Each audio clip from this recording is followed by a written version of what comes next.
You wake up, you feel in control, you decide, I'm going to eat clean and live a healthy life. So you start your day with oatmeal. Amazing. You pour plain oats into a bowl.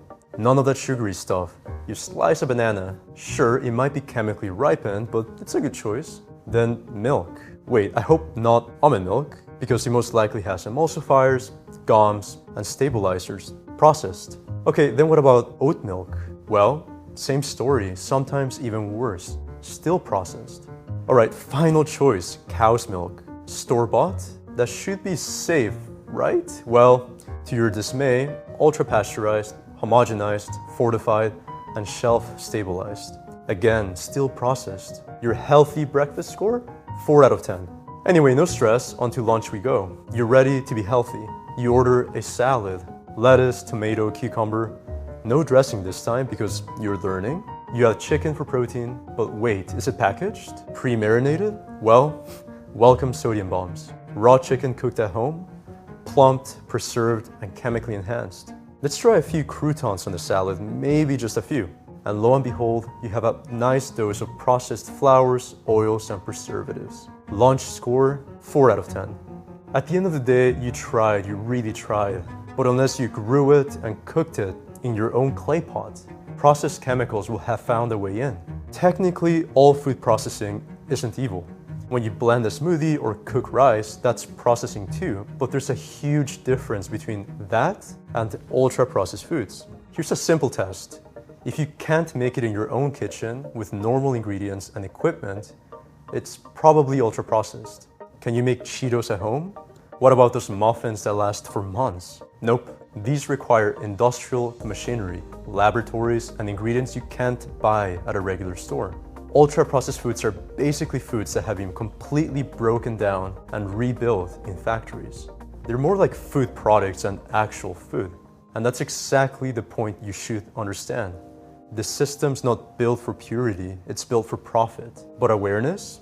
That's where your power lies. Now, the purpose of this video isn't to cause fear, create panic, or dwell on the negatives. We just want to help better understand certain industrial practices that may not be fully aligned with our health and well-being. Is the truth harsh? Sure. Is there something you can do about it? Absolutely. So let's dive in.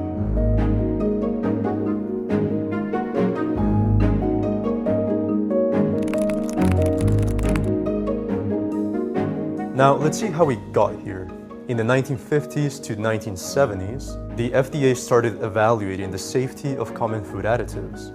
Their assessment involved the scientific review of all relevant data, including toxicology and dietary exposure information. Ingredients were only added to food after the FDA gave its final approval. Consumers could check what was in their food by reading nutritional facts and ingredient labels. Among the most widely used FDA-approved substances added to food, many were given the classification known as generally recognized as safe, or GRAS. These are classified based on how much people had been using them before 1958, or on the animal testing and scientific studies done around the 1970s. Even though many food additives are considered GRAS, there's often no limit to how many of them can be added to your food.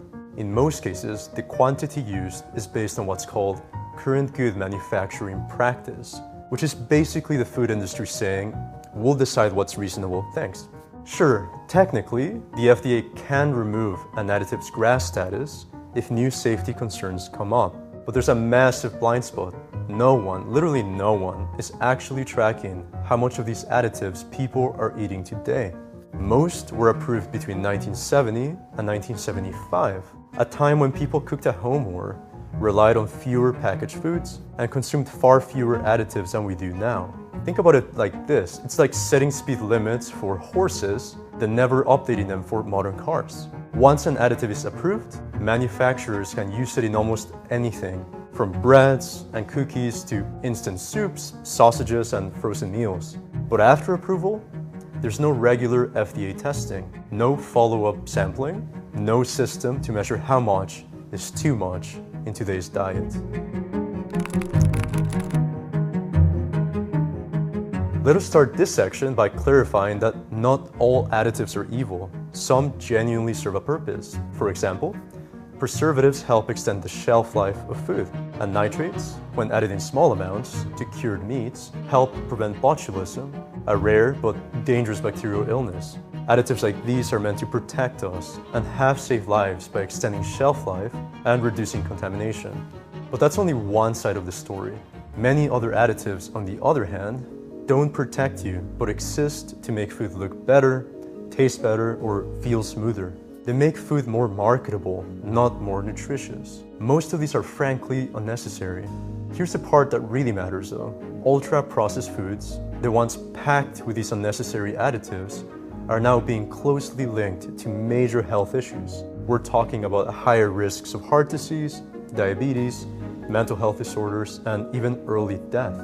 A massive study in France with over 45,000 people found that just a 10% increase in ultra-processed foods raised the risk of death by 14%. And a global 2024 review confirmed that ultra-processed foods led to a 50% increase in cardiovascular death, a 53% rise in mental health issues, and a 12% increased risk of diabetes. That's with every additional serving. And it's not just about sugar, salt, and fat. Some additives that were once labeled safe are now under the microscope. One big villain we encounter is phosphate, still widely used, but increasingly viewed with caution.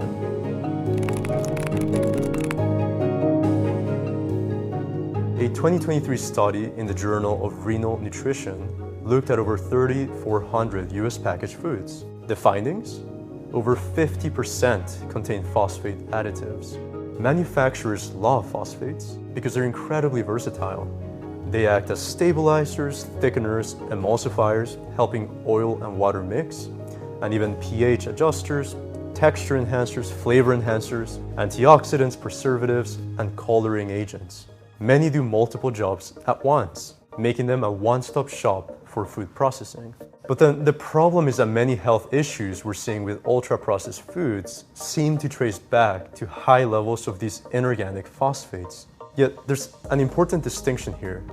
Natural phosphorus in whole foods gets absorbed slowly and incompletely by our bodies. But inorganic phosphate additives, they rush into our bloodstream, causing sudden, concerning spikes in blood phosphate levels. And how does your body react to these spikes? Well, it releases hormones to try and bring those levels down. These hormones can negatively impact our cardiovascular system, kidneys, and even our bones. We're talking here about vitamin D reduction, bone loss, calcium buildup in your arteries, also known as vascular calcification, and impaired kidney filtration. When scientists test this stuff on animals and cells in labs, they see immediate damage. That's a pretty strong hint that the same might be happening to us. The FDA has approved over 50 phosphate additives, with about 30 being inorganic phosphates. They're all classified as GRAS, which unfortunately means their quantities and usage are largely unregulated. So where are you most likely to find them? A 2023 study found that 59% of ready-made meals and 47% of processed meats contain inorganic phosphates. Now, the recommended daily intake of phosphorus is 700 milligrams per day. But now listen to this, adult women in the US consume almost 1,200 milligrams per day, and men even more, at almost 1,600 milligrams per day. These two are way above the recommended limit, and the health risks are serious. A study tracking women for 9 years found that those with higher phosphorus levels had a staggering 57% higher risk of cardiovascular disease.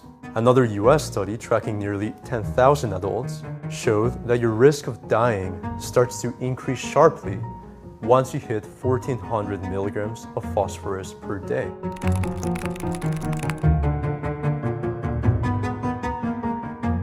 Emulsifiers help mix ingredients that normally don't blend, like oil and water. They're what keep your peanut butter from separating into a messy oil, and they improve texture in countless processed foods. Now, here's a concerning fact. The US FDA has approved 171 emulsifiers, but if you look at the European Union, they allow only 63. That's a huge difference. We consume nearly 3 times more emulsifiers in our food, and we're eating them all the time. A massive 2024 study looked at over 33 million packaged foods bought by American households and found that most contain emulsifiers, specifically 81% of candy and gum, 88% of puddings and ice cream, and 87% of frozen entrees and pizzas. They're practically unavoidable. But what about our health? A critical study published in Nature looked at two common emulsifiers, carboxymethylcellulose, or CMC, and polysorbate 80, or P80.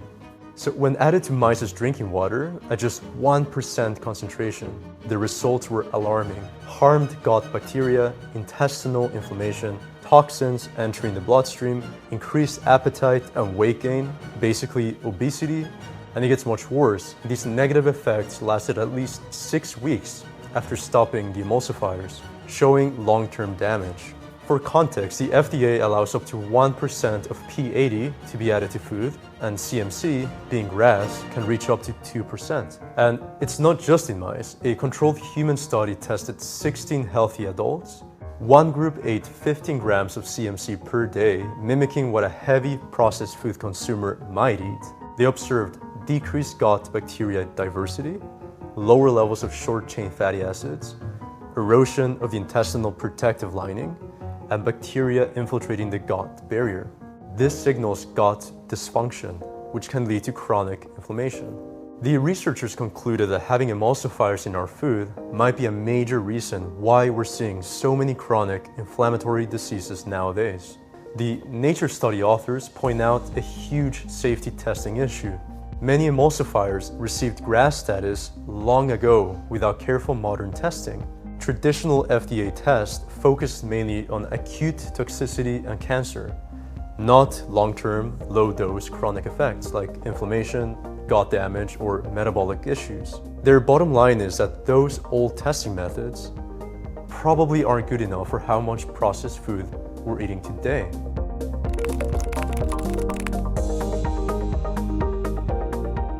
The real challenge when it comes to studying the effects of food additives is that the problem isn't usually from consuming them once or twice. The real danger lies in long-term exposure to large amounts over many, many years. And as you can imagine, it's actually incredibly difficult to prove direct causation between a single additive and human health problems. To do that conclusively, you'd need a massive study with tens of thousands of people, randomly split into two groups. One group would consistently consume a specific additive, while the other would avoid it entirely. Then, they'd have to be tracked for 5 or even more years.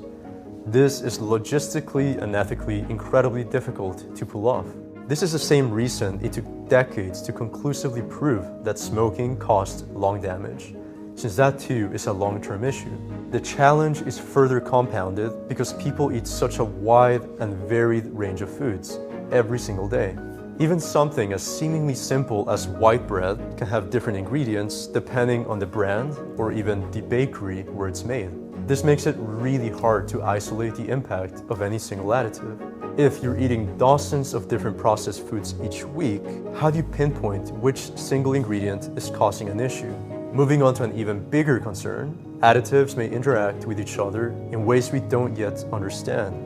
Even if each individual additive is considered safe on its own, and remember, many of these safety tests are quite old, there's almost no research on what happens when many of them are mixed together. Scientists have a term for this, the additive effect of additives. Individually, these substances might be safe, but when they are combined in our system for years, they might create problems nobody tested for. It's another huge blind spot in food safety.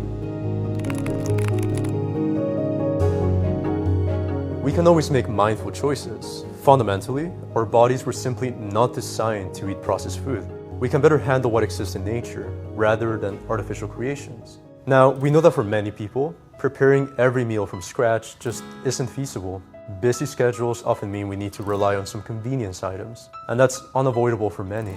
But the key here becomes a matter of quantity and being more selective in what we choose. It's just about finding that balance. Even when processed foods are part of the daily routine, we can actively try our best to make sure our diets are balanced with more natural foods like berries, fruits, vegetables, and less processed proteins whenever possible. However, the reality is it's becoming increasingly difficult to find truly real food today. In a lot of ways, we're all unknowing participants in the largest food experiment in human history. None of us signed up for this, but here we are. So if this video gave you something to think about, give it a like. If you've ever tried to eat clean and found it frustrating, share your story in the comments. And if you want more honest, well-researched content like this, make sure to subscribe and hit the bell icon. We've got plenty more coming.